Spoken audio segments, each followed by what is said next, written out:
चलिए बच्चों, आज का आपका ध्वनि अध्याय है विज्ञान का, जिसका हम क्लास तीसरा चालू करने वाले हैं। आज के हम इस क्लास को आगे बढ़ाते हैं ना, तो आज हम पढ़ेंगे, क्या पढ़ने वाले हैं, ध्वनि के बारे में पढ़ रहे हैं। तो आज का जो विषय होगा हमारा, कौन सा टॉपिक पे आए हम, तो हमारा जो टॉपिक है वो ध्वनि का प्रवर्तन और प्रतिध्वनि। यहाँ से हम पढ़ना शुरू करेंगे आज का। तो पुस्तक आप निकाल लीजिएगा, है ना।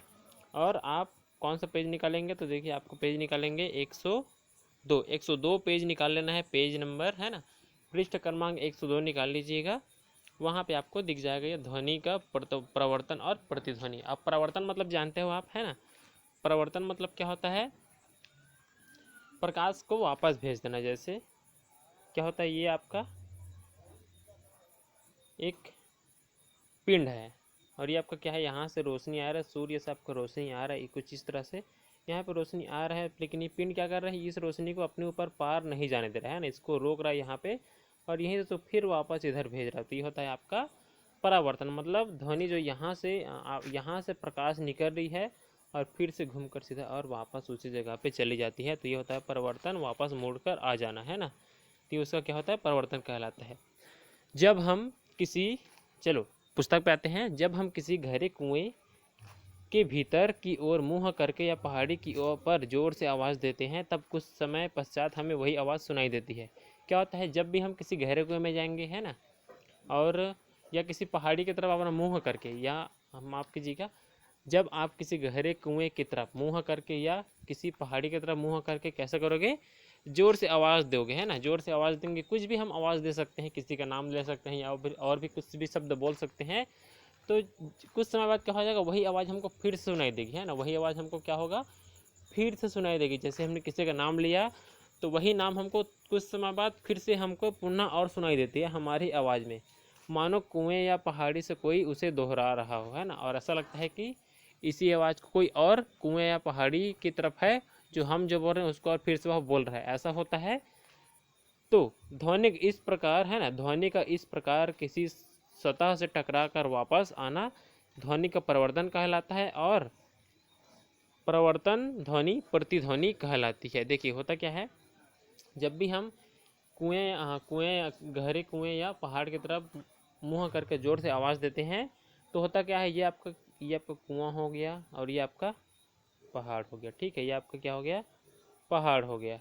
तो जैसे ही हम यहाँ से क्या करेंगे, यहाँ से हम आवाज़ देंगे, है ना, तो ये यहाँ से टकरा जाएगा या पहाड़ की तरफ जाएगा, और यहाँ से टकरा कर वापस कहाँ चला जाता है, इधर, और वापस आता है टकरा कर। तो यहाँ से टकराने के कारण हमको क्या होता है, ये जो आवाज़ है फिर से यहाँ पर टकरा जाती है, और टकराने के बाद मुड़ जाती है और हमारे तक और वापस आती है। तो ये वही आवाज़ हमको फिर से सुनाई देती है। तो ये होता है आपका ध्वनि का वापस टकरा कर आ जाना, परिवर्तन। और जो परिवर्तन ध्वनि होती है उसे ही हम क्या कहते हैं, प्रतिध्वनि कहते हैं। मतलब वही ध्वनि हमको फिर से सुनाई देती है, इसलिए इसको हम क्या कहते हैं, प्रतिध्वनि कहते हैं। देखिए ये क्रियाकलाप आप छोड़ देना थोड़ा सा, है ना, क्योंकि ये प्रयोग करके बताने वाला है। चलिए अब देखते हैं ध्वनि की चाल। ध्वनि की चाल, चाल मतलब क्या होता है, गति। चाल मतलब क्या होता है, गति। तो हम देखते हैं ध्वनि की चाल।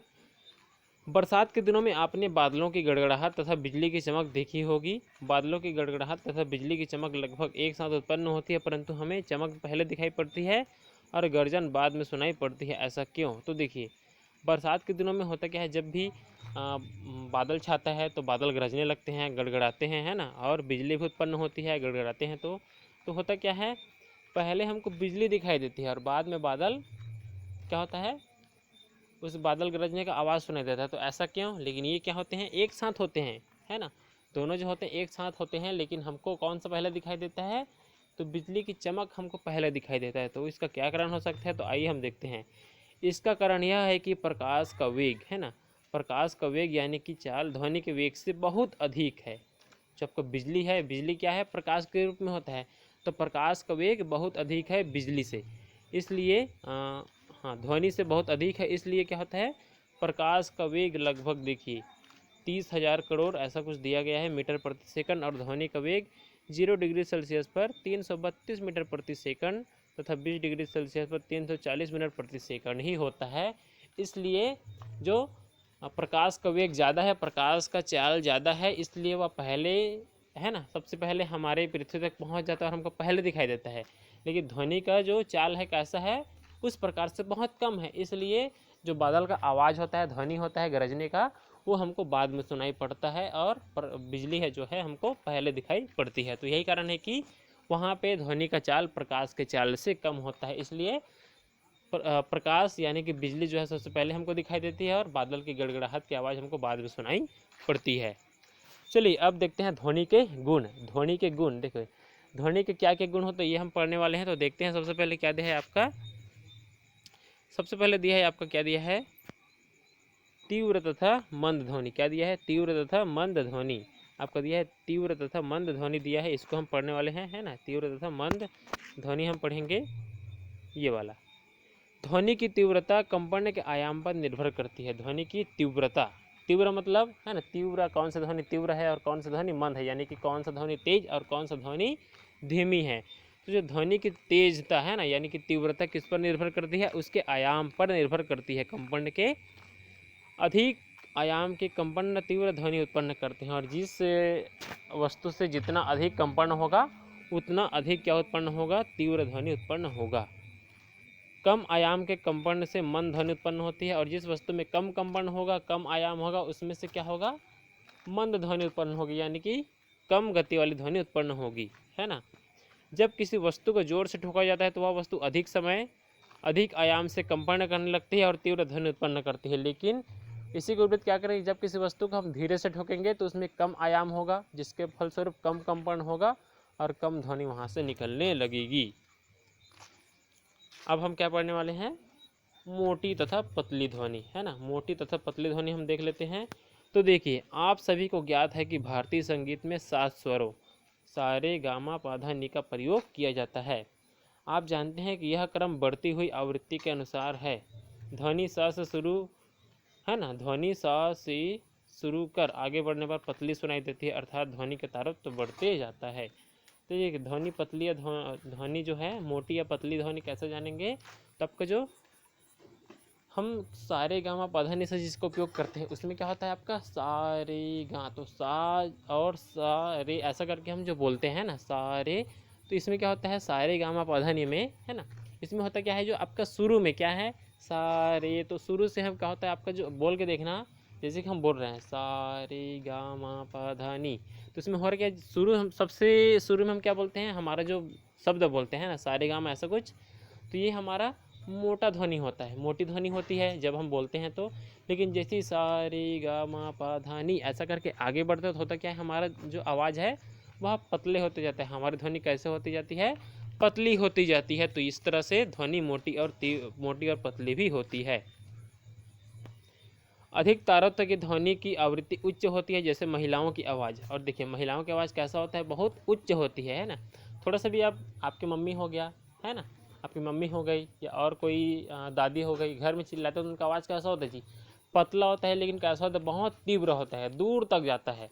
मान के चलो आप घर के बाहर खेल रहे हो और आपको आपके दादी धीरे से भी आवाज़ देती है, तो तब भी आपकी आवाज़ कहाँ, तब भी आपको उनकी आवाज़ बहुत दूर तक सुनाई देती है। और आप घर में आ जाते हो कुछ काम है ऐसा करके, इससे पता चल रहा है कि महिलाओं की आवाज़ पतली होती है लेकिन अधिक उच्च और तीव्र भी होती है।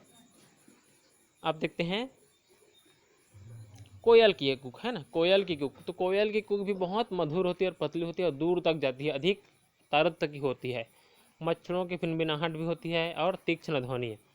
कम तारतम्य की ध्वनि की आवृत्ति निम्न होती है या मोटी सुनाई देती है। पुरुषों की आवाज़, जैसे कि पुरुषों की आवाज़, शेर की दहाड़, ड्रम बजाने से उत्पन्न ध्वनि भिन्न, है ना, निम्न तारतम्य के कारण मोटी होती है। इसमें तारतम्य कैसा होता है, कम होता है, इसके कारण जो पुरुष की आवाज़ है या शेर की दहाड़ है, ये सब कैसा ध्वनि होता है, मोटी ध्वनि होती है।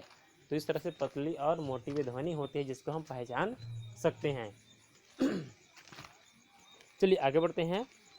अब देखते हैं सुस्वर ध्वनि एवं शोर, है ना। अब हम क्या पढ़ने वाले हैं, सुस्वर ध्वनि एवं शोर, मतलब हम जो अच्छा ध्वनि पढ़ेंगे और जिसमें शोर भी होता है इसको भी हम जानने वाले हैं। तो ऐसी ध्वनि जो कर्णप्रिय हो, है ना, हम उसे सुस्वर ध्वनि कहते हैं, है ना। तो जो ध्वनि कानों को अप्रिय लगे उसे शोर कहते हैं, मतलब ऐसा ध्वनि जो हमारे कानों के लिए कैसा हो, प्रिय हो, कानों के लिए प्यारा सा हो, है ना, अच्छा हो, वह सुस्वर ध्वनि। और जो अप्रिय यानी कि हमको प्रिय ना लगे कानों को, वह अप्रिय ध्वनि यानी कि शोर कहलाता है। तो इस तरह से आपका सुस्वर ध्वनि और शोर होता है। ठीक है, चलिए आगे बढ़ते हैं। एक बार फिर से बता दे रहा हूँ, जो ध्वनि हमको है ना बहुत अच्छा लगेगी, है ना बहुत कैसा लगेगा, अच्छा सुनाई देगा, वह हमको सुस्वर ध्वनि लगेगा। लेकिन जो ध्वनि हमको कैसा लगेगा, बहुत खराब, है ना बहुत क्या लगेगा, खराब लगेगा, वो कैसा लगेगा हमको, अप्रिय लगेगा। मतलब वो क्या कहलाएगा हमारे लिए, शोर कहलाएगा। जैसे कि आप क्या करोगे, क्लास में एक साथ बोलोगे तो आपको ध्वनि अच्छा सुनाई देगी क्या, नहीं सुनाई देगी। लेकिन जैसे कोई एक बच्चा है ना, एक छात्र या एक छात्रा सिर्फ उस शब्द को बोलेगा तो बहुत अच्छे से सुनाई देगा, है ना। तो ये हमारे लिए शोर हो जाएगा। और सबके सब एक साथ मिलजुल कर बोलेंगे तो ये क्या हो जाएगा, शोर हो जाएगा और कानों को अच्छा नहीं लगेगा। हमारे कान को अनियमित कंपनों से शोर उत्पन्न होता है ना। और जिस वस्तु में जितने ज़्यादा कंपन होता है उतनी ज़्यादा ध्वनि उत्पन्न होती है। लेकिन कंपन जब बहुत ज़्यादा होता है तो ध्वनि भी बहुत ज़्यादा हो जाता है और इसलिए वह अच्छे से सुनाई नहीं देता और समझ भी नहीं आता। मुख्य रूप से वाद्य यंत्रों के 3 प्रकार होते हैं, है ना। मुख्य रूप से जो आपका वाद्य यंत्र है उसमें 3 प्रकार होते हैं। वाद्य यंत्र मतलब जिससे हम संगीत उत्पन्न करते हैं। जैसे कि क्या क्या दिया है, डेरी वाले वाद्य यानी कि जिसमें क्या होता है, तंतु वाद्य होते हैं, रीढ़ वाद्य यंत्र और झिल्ली वाला वाद्य यंत्र। डेरी वाले वाद्य यंत्रों में खींची हुई डोरियां या तार होता है ना।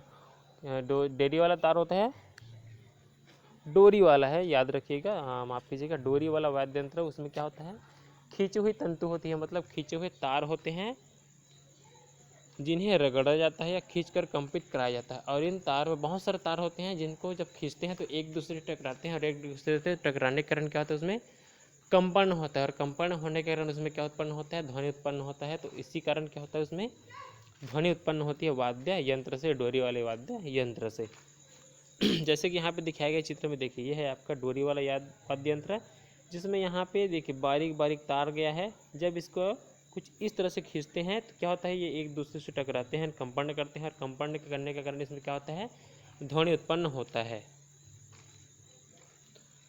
उसी तरह से अगला दिया है सितार, वीणा, वायलिन, डोरी वाले वाद्य यंत्रों के कुछ उदाहरण हैं। और आपका सितार हो गया, वीणा हो गया, ये सब किसके उदाहरण हैं, डोरी वाले वाद्य यंत्रों के उदाहरण हैं, जिसमें उन सभी तारों को खींचते हैं जिससे कंपन होता है और उससे क्या उत्पन्न होता है, ध्वनि उत्पन्न होता है।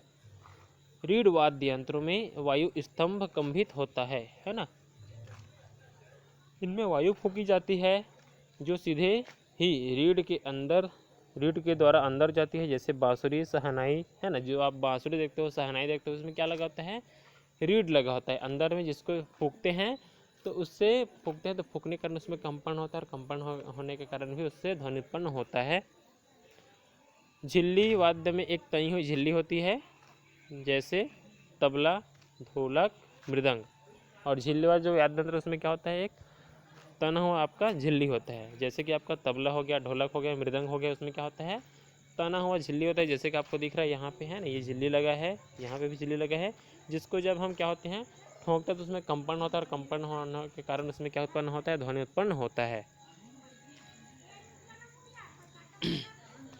संभवतः आपने मंजीरा, झांझ करताल, है ना, जिसको कहा जाता है, घटम और नूर जैसे मिट्टी के बर्तन जैसे वाद्य यंत्र देखे होंगे। ये वाद्य यंत्र हमारे देश के अनेक भागों में पाए जाते हैं। आपका जो मंजीरा है, झांझ करताल है, घटम है, मिट्टी के बर्तन, ये सब हमारे देश में होते हैं और ये हमारे देश के अलग अलग भागों में बजाए जाते हैं। इन्हें पीट कर या आघात करके ध्वनि उत्पन्न की जाती है। जैसे जल तरंग हो गया, घंटे, इसी प्रकार के वाद्य यंत्रों के कुछ उदाहरण है। तो इस तरह से वाद्य यंत्रों के बारे में हो गया। इसमें भी ताल लगा होता है, इसमें भी क्या होता है, कंपन होता है। कोई भी आपका बजाने का चीज़ हो गया, जितने भी आपके ध्वनि उत्पन्न करने वाले क्या होते हैं, वाद्य यंत्र होते हैं, तो उन सब में भी कंपन होता है। कंपन होने के कारण इसमें क्या उत्पन्न होता है, आपका ध्वनि उत्पन्न होता है। अब देखते हैं मनुष्यों द्वारा उत्पन्न ध्वनि, है ना, मनुष्यों द्वारा उत्पन्न ध्वनि। ये पाठ हम आज खत्म करके रहेंगे। चलिए देखते हैं ना, हम आज ये पाठ खत्म कर देंगे। मतलब मनुष्यों में ध्वनि का सबसे महत्वपूर्ण स्रोत कंठ है।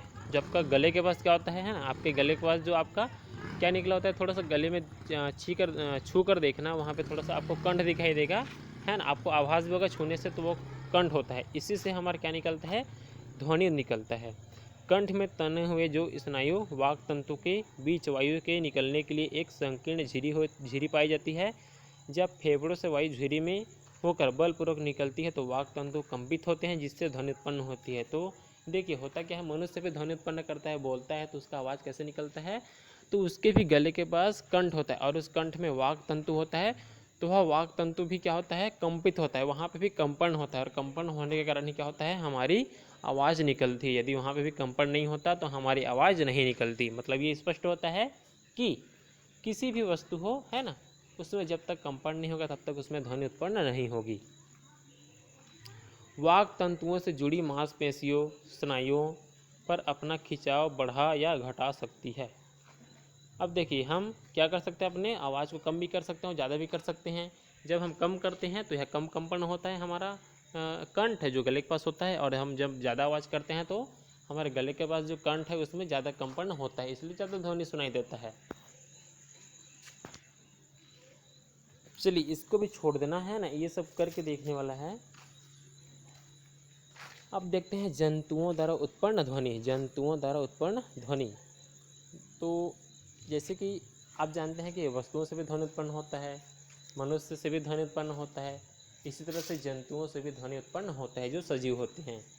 जैसे हम देखते हैं कुत्ते, गाय, बकरी और अन्य बहुत से जंतु वाक तंतुओं द्वारा ध्वनि उत्पन्न करते हैं। और आपको कुत्ते, गाय, बकरी और जितने भी आपके क्या हैं जीव जंतु हैं, उन सब में भी क्या होता है, वाक तंतु होता है, यानी कि उनमें भी मनुष्य के जैसे उसके मनुष्य के कंठ में वाक तंतु होता है, वैसे ही इनमें भी क्या होता है, वाक तंतु होता है और इन्हीं से ध्वनि उत्पन्न करते हैं। लेकिन सभी जंतुओं में वाक तंतु नहीं होते, लेकिन ऐसे भी कुछ जंतु हैं जिनमें सभी में वाक तंतु नहीं होते। चिड़िया अपनी श्वास नली में उपस्थित विषेक या वाक यंत्र से ध्वनि उत्पन्न करती है। जैसे चिड़िया हो गया, उसमें वाक तंतु नहीं होता, उसमें क्या होता है, उसके श्वास नली में ही, यानी कि जहाँ से श्वसन करता है, सांस लेता है, उसी नली में क्या होता है, उसमें विशेष वाक यंत्र होता है जिससे वह ध्वनि उत्पन्न करती है। मक्खियाँ, और मक्खियाँ में भी वाक तंतु नहीं होता। मक्खी क्या करता है, भिन भिनाता है, अपने पंखों से तेज़ी से क्या करता है, उसको हिलाता है, और जब वह अपने पंखों को तेज़ी से हिलाता है तो उसी से क्या होता है, उसमें ध्वनि उत्पन्न होता है। तो इससे पता चलता है कि मक्खियों में भी वाक तंतु नहीं होता। ठीक है, अब देखते हैं मेढक। मेढक में भी वाक तंतु की सहायता से टर टर की आवाज़ करता है, और मेढक में क्या होता है, वाक तंतु होता है। आप देखो मेढक जब टर टर करता है ना, मेढक जब आवाज़ निकालता है तो उसके गले के नीचे में कुछ ऊपर नीचे होते रहता है, तो जो ऊपर नीचे होता है तो वही आपका क्या कहलाता है, वाक तंतु कहलाता है। कुछ मछलियाँ अपने तैरने के गरफड़े से हवा निकालकर विभिन्न आवाज़ें निकालती है। और मछलियाँ क्या करती है, तैरते तैरते जो उनके गलफड़ा होता है ना, उसके वहाँ से हवा निकालकर अनेक अनेक आवाज़ करती है। सर्प के वाक तंतु नहीं होते, किंतु वे अपना मुँह से हवा निकालकर फुफकार उत्पन्न करते हैं। और सर्प के क्या होते हैं, वाक तंतु नहीं होते। जो आपका सांप होता है उसमें वाक तंतु नहीं होता, उसमें क्या होता है, सिर्फ सांपों में, तो देखिए सांपों में होता क्या है, सिर्फ क्या होता है सांप में, जैसे कि ये आपका क्या हो गया,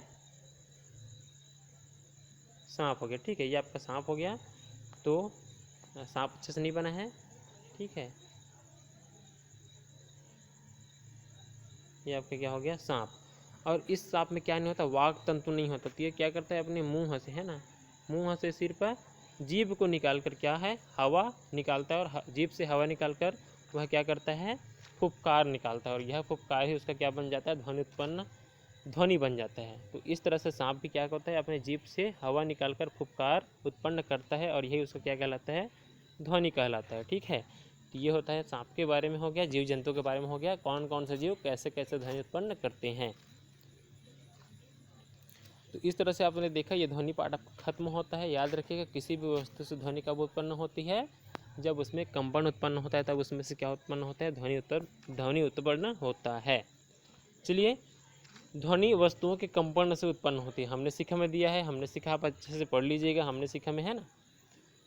और देखिए ऑनलाइन क्लास में कुछ कुछ बातें समझ नहीं आती है, तो आप पुस्तक को एक बार अच्छे से अपने मन से थोड़ा सा समझने की कोशिश कीजिएगा, है ना। ऑनलाइन क्लास में समझाना थोड़ा सा दिक्कत ही होता है, इसलिए बच्चों आप थोड़ा सा अपने मन से भी थोड़ा ध्यान दीजिएगा, थोड़ा सा, और कोशिश करना समझने की, है ना।